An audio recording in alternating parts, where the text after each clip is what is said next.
നമസ്കാരം. കേര പദ്ധതിയുടെ പണം വകമാറ്റിയതിനെക്കുറിച്ചുള്ള വിവരം ചോർന്നത് സംബന്ധിച്ച് അന്വേഷണം പ്രഖ്യാപിച്ചതിന് പിന്നിലും ഗൂഢാലോചന. കാർഷികോൽപാദന കമ്മീഷണറും കൃഷി വകുപ്പ് പ്രിൻസിപ്പൽ സെക്രട്ടറിയുമായ ബി അശോകിനെ കൊടുക്കുക എന്ന ലക്ഷ്യത്തോടെ മുഖ്യമന്ത്രിയുടെ ഓഫീസിലെ ഉന്നതനാണ് ഇതിന് പിന്നിൽ കളിച്ചതെന്നാണ് സൂചന. അതിനിടെ ഇമെയിൽ ചോർത്തിയത് സെക്രട്ടേറിയറ്റിനുള്ളിൽ നിന്നാണെന്നും സൂചനകൾ പുറത്തുവരുന്നു. ഇതോടെ കേരയിലെ വാർത്ത പുതിയ വിവാദമായി മാറുകയാണ്.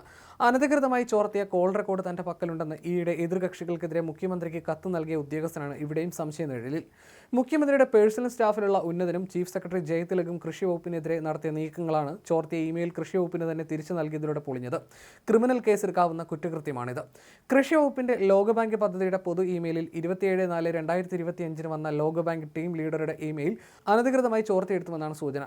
പദ്ധതിക്കെതിരെ വാർത്ത വന്നു എന്ന് കാട്ടി കൃഷി വകുപ്പിൽ മന്ത്രിയെ മറികടന്നാണ് അന്വേഷണത്തിന് നിർദ്ദേശം നൽകിയിട്ടുള്ളത്. 5/8/2025 എബ്രഹാമിന്റെ കുറിപ്പിൽ ചീഫ് സെക്രട്ടറി എ ജയതിലക് അന്വേഷണ നിർദ്ദേശം വകുപ്പ് പ്രിൻസിപ്പൽ സെക്രട്ടറി ഡോക്ടർ ബി അശോകിന് നൽകിയത്. മന്ത്രി പി പ്രസാദിന്റെ ഉത്തരവിന് വേണ്ടി സെക്രട്ടറി ഫയൽ നൽകിയപ്പോഴാണ് അനധികൃതമായി പാസ്വേഡ് കൈവശപ്പെടുത്തി തരമാക്കിയ ഇമെയിലാണ് ഭാഗികമായി സർക്കാർ ഫയലിൽ കണ്ടെത്തിയത്. നേരത്തെ അശോകിനെ കൊടുക്കാൻ പ്രഖ്യാപിച്ച അന്വേഷണം മാധ്യമ സ്ഥാപനങ്ങൾക്കെതിരെയുള്ള അന്വേഷണമാണെന്ന് വന്നതോടെ സുദീർഘമായ വിശദീകരണം ഇറക്കാൻ മുഖ്യമന്ത്രിയുടെ ഓഫീസ് നിർബന്ധിതമായിരുന്നു.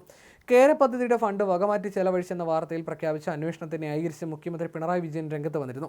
മാധ്യമപ്രവർത്തകർക്കെതിരെയല്ല അന്വേഷണമെന്നും രഹസ്യരേഖ മാധ്യമങ്ങളിൽ വന്നത് എങ്ങനെയെന്നാണ് അന്വേഷിക്കുന്നതെന്നും മുഖ്യമന്ത്രി പറഞ്ഞിരുന്നു. മാധ്യമപ്രവർത്തകരെ വിളിച്ചു വരുത്തി തെളിവെടുക്കുമെന്ന പ്രതീതി സൃഷ്ടിക്കുന്നത് ശരിയല്ലെന്ന് മുഖ്യമന്ത്രി പറഞ്ഞു. കേര പദ്ധതിക്ക് ലോകബാങ്ക് നൽകിയ വായ്പ വകമാറ്റി ചെലവഴിച്ചെന്ന വാർത്തയിൽ അന്വേഷണം നടത്താൻ കൃഷി വകുപ്പ് പ്രിൻസിപ്പൽ സെക്രട്ടറി ബി അശോകിനെ ചുമതലപ്പെടുത്തിയുള്ള വിവാദ ഉത്തരവിനെയാണ് മുഖ്യമന്ത്രി ന്യായീകരിക്കുന്നത്. മാധ്യമങ്ങളിൽ വന്ന ലോകബാങ്കിന്റെ കത്തിന്റെ പകർപ്പ് അതീവ രഹസ്യരേഖയാണെന്നാണ് മുഖ്യമന്ത്രിയുടെ വാദം. ഇതെങ്ങനെ മാധ്യമങ്ങൾക്ക് ലഭിച്ചു എന്നതിലാണ് അന്വേഷണം. ലോകബാങ്ക് സഹായത്തോടെ കൃഷി വകുപ്പ് നടപ്പിലാക്കുന്ന കേര പദ്ധതി സംബന്ധിച്ച് വിവരം ചോർന്നതിനെക്കുറിച്ച് ഏകപക്ഷീയമായി അന്വേഷണം പ്രഖ്യാപിക്കാനായിരുന്നു നീക്കം. ചീഫ് സെക്രട്ടറി ഫയൽ കൃഷി വകുപ്പിന് അയച്ചതോടെ പദ്ധതി പൊളിഞ്ഞു. കൃഷിമന്ത്രി പി പ്രസാദ് തന്നെയാണ് അന്വേഷണ ചുമതല വകുപ്പിനകത്ത് തന്നെ നിർത്തിക്കൊണ്ടുള്ള തീരുമാനമെടുത്തതെന്നാണ് സൂചന. ഇപ്പോൾ ഫയൽ തിരിച്ചു വിളിക്കാനുള്ള ശ്രമമാണ്. അന്വേഷണം നടത്തണമെന്ന് നിർദ്ദേശിച്ചുകൊണ്ടുള്ള ഫയൽ തിരിച്ചു നൽകണമെന്നാണ് ചീഫ് സെക്രട്ടറി കൃഷി വകുപ്പിന് നൽകിയിരിക്കുന്ന നിർദ്ദേശം. അന്വേഷണം നടക്കട്ടെ എന്നാണ് കൃഷി വകുപ്പിന്റെ നിലപാട്. അന്വേഷണം പൂർത്തിയാക്കിയ ശേഷം കൃഷിമന്ത്രി പി പ്രസാദ് വഴി റിപ്പോർട്ട് ചീഫ് സെക്രട്ടറിക്ക് കൈമാറുമെന്നാണ് ലഭ്യമാകുന്ന വിവരം. ലോകബാങ്കിൽ നിന്ന് സംസ്ഥാന സർക്കാരിലേക്ക് അയച്ച ഇമെയിൽ സന്ദേശം ചോർന്നത് സംബന്ധിച്ചാണ് അന്വേഷണം നടക്കുന്നത്. ഇമെയിൽ ചോർന്ന് മാധ്യമങ്ങളിലേക്ക് എത്തിയതിന്റെ ഉത്തരവാദിത്തം ബി അശോകിന് ചോർത്താനായിരുന്നു ശ്രമം. ചോർന്ന ഇമെയിൽ സന്ദേശം അന്വേഷണം ആവശ്യപ്പെട്ട് ചീഫ് സെക്രട്ടറി കൈമാറിയ ഫയലിലുണ്ട്. കൃഷി വകുപ്പിലെ 4 പ്രധാന ഉദ്യോഗസ്ഥർക്ക് മാത്രമേ കേര പദ്ധതിയുമായി ബന്ധപ്പെട്ട് ലോകബാങ്കുമായി നടക്കുന്ന ആശയവിനിമയങ്ങൾ കൈകാര്യം ചെയ്യാനാകൂ. ഈ 4 ഉദ്യോഗസ്ഥരെയാണ് മെയിലുകൾ കൈകാര്യം ചെയ്യാനായി പ്രത്യേകം ചുമതലപ്പെടുത്തിയിരിക്കുന്നത്.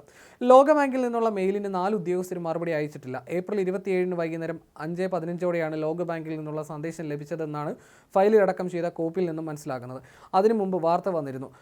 ഫയൽ കൈകാര്യം ചെയ്യുന്ന ഉദ്യോഗസ്ഥരിൽ ആരെങ്കിലും ഉപയോഗപ്പെടുത്തി ഇമെയിൽ സന്ദേശം കൈവശപ്പെടുത്തിയെന്നാണ് സൂചന. സെക്രട്ടേറിയറ്റിലെ ഓഫീസിലെ കമ്പ്യൂട്ടറുകളുടെ ബാക്ക് എൻഡ് വഴി മെയിലുകൾ ചോർത്തിയെടുക്കാനുള്ള സാധ്യതയുമുണ്ട്. അതീവ രഹസ്യരേഖ മാധ്യമങ്ങളിൽ വന്നത് ലോകബാങ്കിന്റെ മുന്നിൽ സർക്കാരിന്റെ വിശ്വാസ്യത ചോർച്ചയ്ക്ക് കാരണമാകും. ഇക്കാര്യത്തിൽ ഉദ്യോഗസ്ഥർക്ക് വീഴ്ചയുണ്ടായോ എന്നതിൽ അന്വേഷണം സ്വാഭാവികമാണ്. നിയമചട്ടപ്രകാരമാണ് ഈ നടപടിയെന്നും മുഖ്യമന്ത്രി പറഞ്ഞു. അന്വേഷണത്തിന്റെ ഭാഗമായി ഉദ്യോഗസ്ഥരെയും ബന്ധപ്പെട്ട വ്യക്തികളെയും വിളിച്ചു വരുത്തി മൊഴിയെടുക്കാൻ അന്വേഷണ ഉദ്യോഗസ്ഥന് അധികാരം നൽകുന്നതായിരുന്നു വിവാദ ഉത്തരവ്. ഇത് മാധ്യമപ്രവർത്തകരെ വിളിച്ചു വരുത്തി തെളിവെടുപ്പ് നടത്താൻ പ്രതീതി സൃഷ്ടിക്കുന്നത് ശരിയല്ലെന്ന് മുഖ്യമന്ത്രി വാർത്താക്കുറിപ്പിൽ പറഞ്ഞിരുന്നു. ഇതിനിടയിലാണ് ഈ രേഖ ചോർന്നത് മുഖ്യമന്ത്രിയുടെ ഓഫീസിലെ പ്രമുഖനിലൂടെയാണോ എന്ന സംശയം ശക്തമാകുന്നത്. ചീഫ് സെക്രട്ടറി എ ജയതിലകിനെതിരെ ഇപ്പോൾ തന്നെ ഈ ആരോപണമുണ്ട്. പട്ടികവർഗ വകുപ്പിലെ ഉന്നതി പദ്ധതിയുമായി ബന്ധപ്പെട്ട ഫയലുകൾ ബാക്ക് എൻഡ് വഴി ചോർത്തിയെന്ന് ഇപ്പോൾ സസ്പെൻഷനുള്ള എൻ പ്രശാന്ത് IAS ആണ് ആരോപിച്ചത്. സ്ഥലമാറ്റത്തെ നിയമയുദ്ധത്തിലൂടെ തോൽപ്പിച്ച ഉദ്യോഗസ്ഥനാണ് ബി അശോക്.